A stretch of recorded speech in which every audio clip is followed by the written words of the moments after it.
I am Lowo Adeyemi, and this is Design for Recovery, a global platform where design intersects with dignity and where architecture becomes more than bricks and mortar. It becomes an ally in healing. And today, we will be looking into architecture against loneliness, social design in recovery. And it couldn't be more opportune. Across the globe, loneliness has been characterized as a silent epidemic. Within the healthcare environment, loneliness not only burdens the psyche, it impedes the body capacity to heal, it extends hospital stay, and it can elevate the probability of readmission. However, there lies the silver lining. Architecture and design possesses a formidable remedy through the principle of social design by deliberately crafting spaces that invite interaction, nurture connections, and mitigate isolation. We can transmit recovery environments into sanctuaries of belonging and community. In that wise, let us delve deeper. Loneliness in healthcare is not the same as simply being alone. It is the perceived disconnection, that feeling of being unseen, unsupported, or cut off that does the real damage. And this experience touches the patients, caregivers, and even the staff. Just imagine a patient that is recovering from surgery, placed in a single room, although clinically safe, acoustically controlled, and infection resistant. Yes. But day after day, with limited family visits and staff interactions reduced to task-based routines, that patient may feel invisible. And invisibility is a wound no medicine can heal. Research paints the picture clearly. Patients with strong social support recover faster from major illnesses.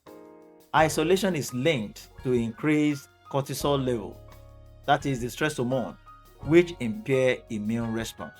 In long-term care facilities, loneliness is associated with high rates of depression, cognitive declines, and even mortality sometimes.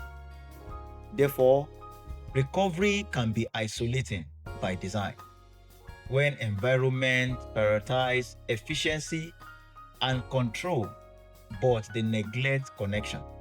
The challenge before us today is to weave social connection back into the fabric of care through the very space we design.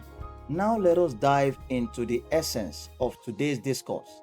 That is the transformative potential of shared spaces as a remedy for loneliness. Social design prompts us to consider how can a corridor, a lounge, or a courtyard transcend their role as mere thoroughfare or residual spaces. How can this environment evolve into catalyst for meaningful interaction? Let us consider the communal dining area in rehabilitation centers. Patients who share meal not only report enhanced nutritional outcome, but also a profound sense of camaraderie. This exemplifies design that fosters healing through orchestration of everyday rituals. On a similar note, let's contemplate the family zone within pediatric hospital. Parents endure tremendous stress. However, when they are afforded the opportunity to connect to their fellow caregivers in lounge or resource centers, the isolation that is inherent in caregiving diminishes. Their emotional resilience is fortified, resulting in a sense of stability for their children.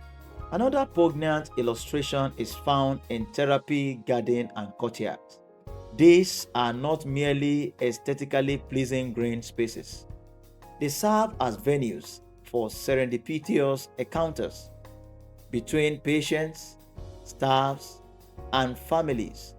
A shared nod, a brief conversation, or a moment of communal experience.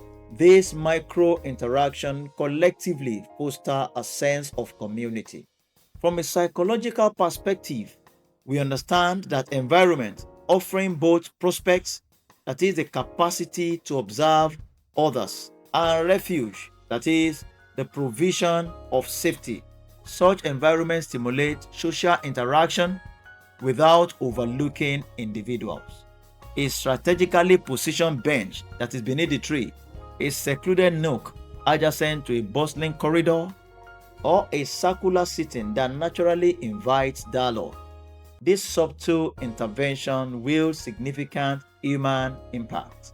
When it is intentionally crafted, shared spaces serve as bulwark against isolation, establishing connection as the norm rather than exception. Now let us get a bit practical. How can architects, planners, and healthcare leaders cultivate social connection within recovery environments? There are so many strategies, but I will mention 5. Number 1 is the spatial layout.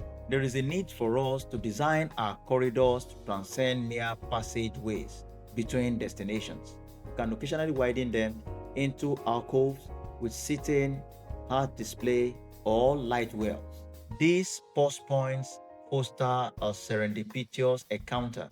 A patient floor that is featuring a communal lounge at their core incentivize individuals to interact without vacating their units. The second consideration is on furniture arrangement. Arrangement of furniture is as significant as furniture itself.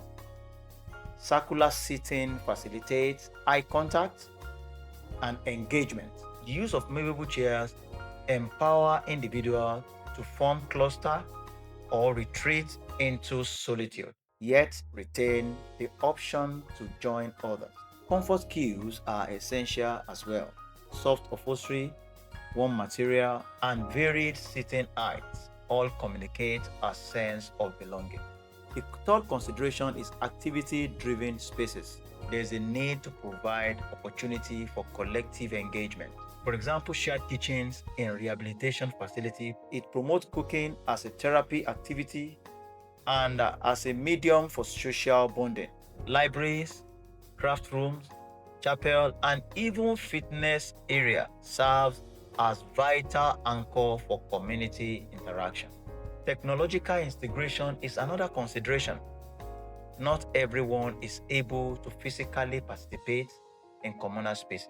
Therefore, virtual community walls, that is digital display that highlight messages or photographs from patients and their families, help individuals feel connected to a broader narrative.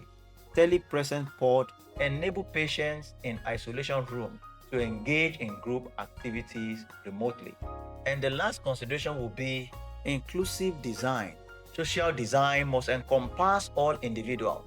This entails accessible pathways, neurodiverse friendly environments, and tranquil social zones for those who may find large gatherings overwhelming.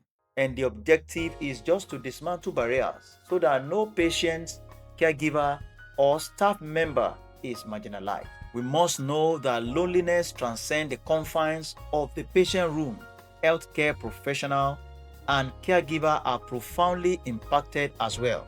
Medical staff most of the time endure a sense of professional isolation, which is characterized by prolonged shifts, task-oriented interaction, and scant opportunities for meaningful collegial engagement. Staff break rooms, collaborative workspaces, and outdoor respite terraces transform mere amenities into vital sanctuaries.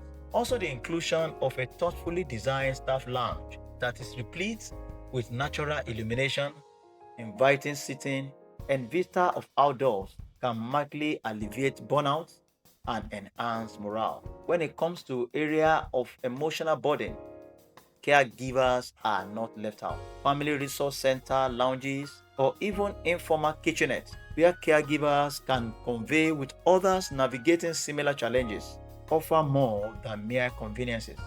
They foster a sense of solidarity. The place of peer-to-peer support cannot be overemphasized. We must know This space diminishes anxiety and also fortify resilience, and intentional design can facilitate this vital interaction. When patients, staff, caregivers alike experience a profound sense of support through connection, the entire ecosystem of recovery becomes fortified. We must know that healing is no longer an isolated endeavor, it transforms into a collective journey. As we conclude, let us conceptualize loneliness not merely as an individual affliction, but as an architectural quandary. If loneliness is a silent epidemic, then architecture and social design can serve as its antidote. Every corridor expands into a communal gathering space. Every lounge can be meticulously crafted for connection. Every courtyard that beckons interaction. These are not mere design elements, they are acts of restoration.